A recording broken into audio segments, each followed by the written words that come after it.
Hello everyone, आपका स्वागत है आपके अपने यूट्यूब चैनल लर्न विद प्रीत चौधरी में। हम राजस्थान ज्योग्राफी में टॉपिक राजस्थान के भौतिक प्रदेश टॉपिक कर रहे थे, जिसका एक पार्ट हमने कर लिया था उत्तर पश्चिमी मरुस्थलीय प्रदेश, और अगला पार्ट जो कि अगला भाग है अरावली पर्वतीय प्रदेश है, वो करने वाले हैं। तो इस वीडियो में हम अरावली पर्वतीय प्रदेश को पूरा समझेंगे। तो चलिए शुरू करते हैं। अरावली पर्वतीय प्रदेश, अरावली राजस्थान में अरावली पर्वतमाला है। इसका कुछ पीछे का देखा जाए तो अरावली पर्वतमाला को पहले दिल्ली समूह के नाम से भी जाना जाता था। दिल्ली समूह पर्वतमाला है, उसी के अपर्दन से धीरे धीरे विनाश से उसके विनाश से अरावली पर्वतमाला का निर्माण हुआ है। तो चलिए समझते हैं। राजस्थान में अरावली पर्वतमाला से पूर्व दिल्ली समूह पर्वतमाला के रूप में स्थित था, जिसका निर्माण आर्कियन युग में हुआ था। दिल्ली समूह के धीरे धीरे अपरदन की क्रिया से घर्षित इस खंड का विनाश हुआ तथा इसके अवसादीकरण से अरावली पर्वतमाला का निर्माण हुआ। वर्तमान में अरावली पर्वतमाला के मध्य भाग में आज भी दिल्ली समूह का खंड देखा जाता है, जिसका सर्वाधिक विस्तार है वो टोंक और सवाई माधोपुर में काफी है। टोंक और सवाई माधोपुर में ये पूछ लिया जाता है कि पहले दिल्ली समूह का जो खंड है जो आज भी उसका विस्तार देखा जाता है वो किन किन जिलों में देखा जाता है, तो कौन कौन से टोंक और सवाई माधोपुर में देखा जाता है। दिल्ली खंड को तीन पार्टों में विभाजित किया गया है। पहला अलवर खंड, अजबगढ़ खंड और रायलो समूह है।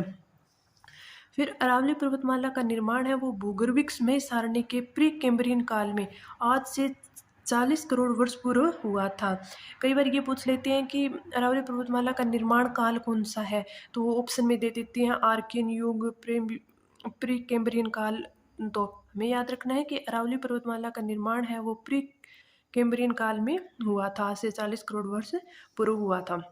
फिर अरावली पर्वतमाला की औसत ऊंचाई, तो अरावली पर्वतमाला की औसत ऊंचाई है वो निर्माण के समय में तो 2800 मीटर थी और वर्तमान में कितनी है, 930 मीटर है। ये इतना फर्क क्यों आया? क्योंकि अरावली पर्वतमाला का धीरे धीरे अपर्दन हो रहा है। ये किससे होता है? वायु और जल द्वारा सर्वाधिक अपर्दन की क्रिया से ग्रसित है अरावली पर्वतमाला। तो जो इसमें मुलायम चट्टानें थी, जो जल और वायु के अपर्दन से उनका अपर्दन हुआ और कठान चट्टानें हैं वो अपर्दन से बच गई, तो वहाँ पे उसका अवशिष्ट भाग दिखाई देता है। इसीलिए तो अरावली पर्वतमाला को अवशिष्ट पर्वतमाला भी कहते हैं। फिर अरावली पर्वतमाला की तुलना की गई है, किस किस से की गई? तो पर्वत से की गई है जो कि अल्पेशियन पर्वत है, कहाँ पे? यूएसए में, उससे तुलना की गई है। दूसरी भारतीय यंत्र से तुलना की जाती है, क्योंकि अरावली पर्वतमाला को देखते हैं तो वे तानपुरा या तंदूरा वाद्य यंत्र के समान दिखाई देते हैं, तो इसलिए इससे इसकी तुलना की गई है। और मानव शरीर का अंग देखें तो कर्ण से इसकी तुलना की गई है। अब आगे है अरावली का विस्तार। अरावली के विस्तार में अक्षांशीय विस्तार देखते हैं और देशांतरीय विस्तार देखते हैं। अक्षांशीय विस्तार है 23 डिग्री 20 मिनट उत्तरी अक्षांश से 28 डिग्री 20 मिनट उत्तरी अक्षांश तक। और देशांतरीय विस्तार कितना है? 72 डिग्री 10 मिनट पूर्वी देशांतर से 77 डिग्री 50 मिनट पूर्वी देशांतर। और उत्तरी अक्षांश का जो डिफरेंस है वो कितना है? 5 डिग्री। और मध्य देशांतर का जो मध्य डिफरेंस है वो कितना है? 5 डिग्री 40 मिनट। इसको मैप में देखते हैं तो देखिए, इसमें अरावली पर्वतमाला है वो यहाँ से शुरू होती है, सिरोही के खंडब्रह्म से शुरू होती है। सिरोही, उदयपुर, डूंगरपुर और राजसमंद से होती हुई अजमेर, अजमेर से जयपुर, झुंझुनू, सीकर, अलवर, और यहाँ से ये निकलती है। तो यहाँ पे देखिए, यहाँ पे कौन कौन से? उदयपुर का हो गया, राजसमंद, भीलवाड़ा, अजमेर, नागौर का भी कुछ हिस्सा आता है, और झुंझुनू ये भी आता है, और फिर अलवर से यहाँ से ये निकलती है और हरियाणा में चली जाती है।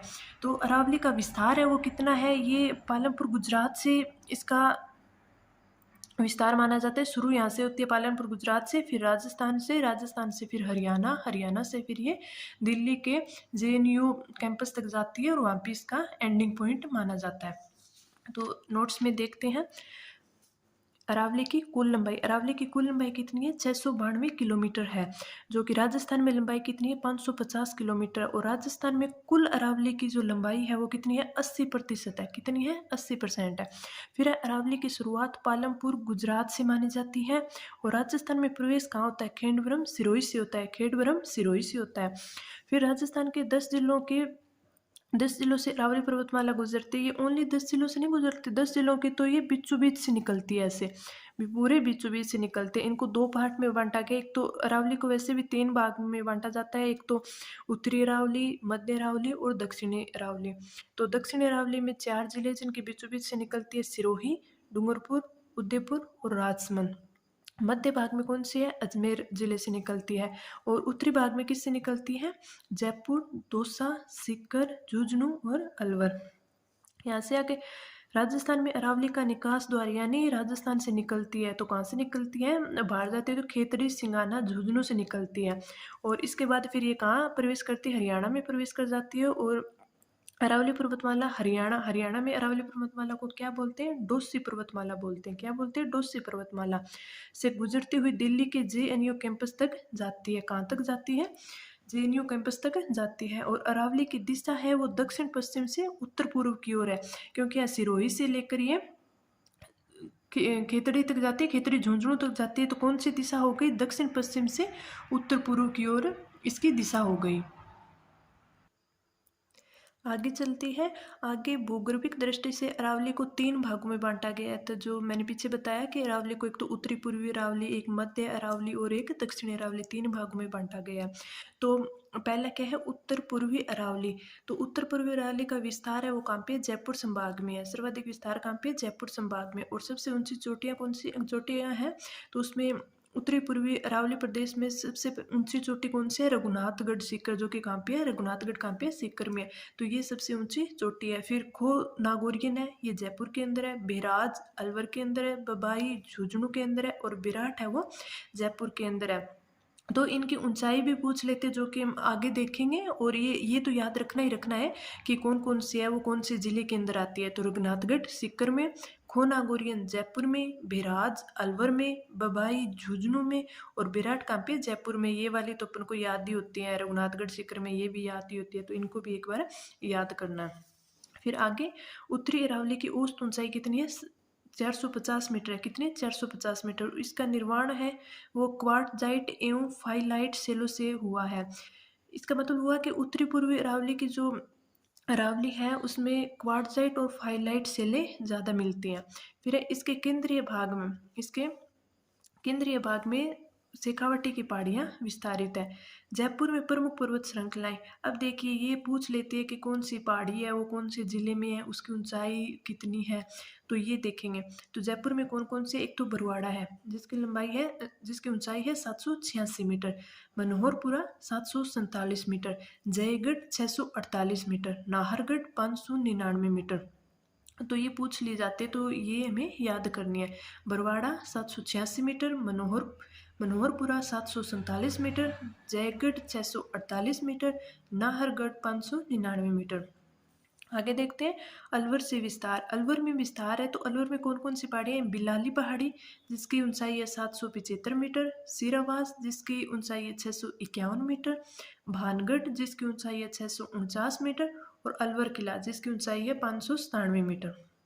आगे देखते हैं। तो ये हो गया पहला पार्ट उत्तरी पूर्वी अरावली। अब देखते हैं मध्य अरावली। तो मध्य अरावली का विस्तार, सर्वाधिक विस्तार कहाँ पे है? अजमेर में है। सर्वाधिक विस्तार अजमेर में है। और उसकी औसत ऊंचाई है वो कितनी है? 700 मीटर है। कितनी है? 700 मीटर है। और उत्तर पूर्वी की कितनी थी? 450 थी, 450 मीटर थे।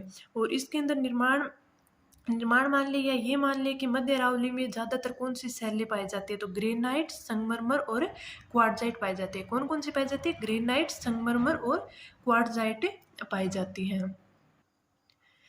मध्य अरावली को ही 2 भागों में बांटा गया है। 2 भाग कौन कौन से? एक तो शेखावाटी की निमन पहाड़ियाँ और एक मेरवाड़ा की पहाड़ियाँ ठीक है, ये 2 भागों में बाँटा गया है। तो अब देखते हैं शेखावाटी की निम्न पहाड़ियाँ। शेखावाटी की निम्न पहाड़ियाँ, इनमें घाटियाँ सर्वाधिक देखने को मिलती है और इन्हें ही वायु घाटियाँ कहते हैं। इन्हें वायु घाटियाँ क्यों कहते हैं? क्योंकि इन घाटियों के मध्य से ही पश्चिमी भाग की वायु पूर्वी भाग की ओर आती है।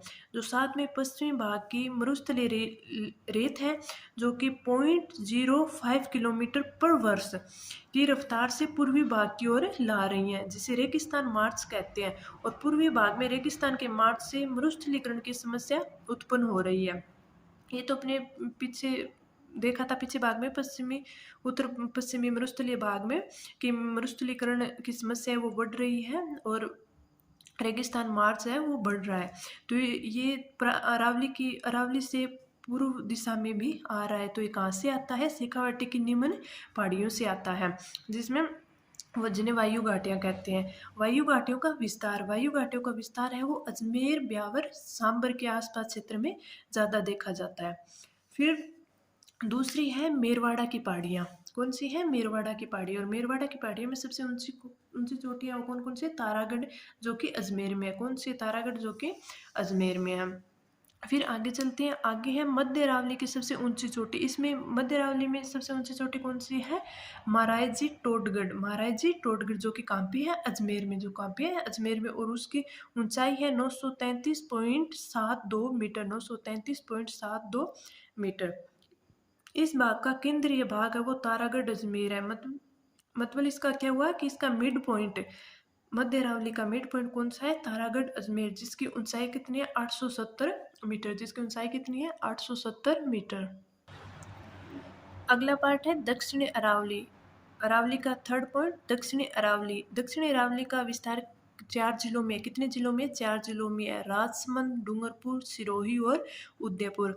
और दक्षिणी अरावली की सबसे ऊंची पहाड़ियाँ, सबसे ऊंची पहाड़ी कौन सी है? गुरु शिखर है। ये गुरु शिखर तो राजस्थान की भी सबसे ऊंची पहाड़ियाँ पर्वत है। दूसरी शेर, दिलवाड़ा, जरगा, अचलगढ़। गुरु शिखर, शेर और दिलवाड़ा, ये तीनों तो सिरोही में ही है। जरगा कहाँ पे है? जरगा उदयपुर में है। फिर अचलगढ़। फिर है जसवंतपुरा की पहाड़ियाँ। जसवंतपुरा की पहाड़ियों की सबसे ऊंची चोटी डोरा पर्वत है। कौन सी है? डोरा पर्वत है। और जालोर पर्वत की सबसे ऊंची चोटियाँ कौन कौन सी है? इसराना बाकर, रोजा बाकर और झरोला बाकर।